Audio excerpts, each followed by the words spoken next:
சோம்நாத் கோவில் இந்தியாவில் குஜராத்தில் உள்ள பிரபாஸ் படன் வெராவல் என்ற இடத்தில் அமைந்துள்ளது.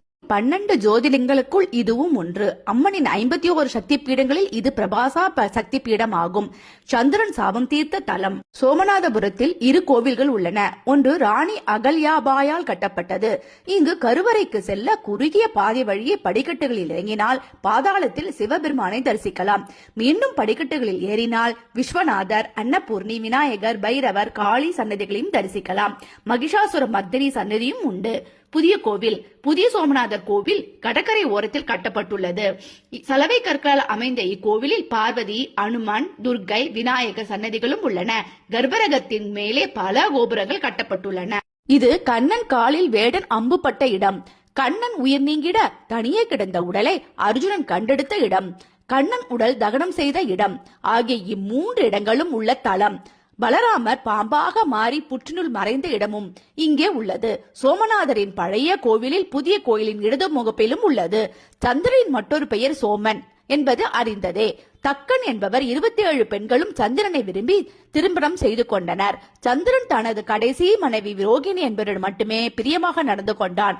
அதனால் மற்ற 26 பெண்களும் தங்களது தந்தையிடம் சந்திரனின் பாகுபாடு பற்றி முறையீடு செய்தனர். தக்கனுக்கு கோபம் வந்து சந்திரனுக்கு தொழுநோய் ஏற்பட்டு துன்பப்பட சாபம் கொடுத்து விட்டார். சாபத்தின்படி சந்திரனுக்கு தொழுநோய் உண்டாகி சந்திரனின் அழகெல்லாம் கெட்டு போய் விட்டது. உலகில் உள்ள உயிர்கள் வாடவே தேவர்களுக்கு கிடைக்க வேண்டிய ஆவிர்வாகமும் நின்று விட்டது.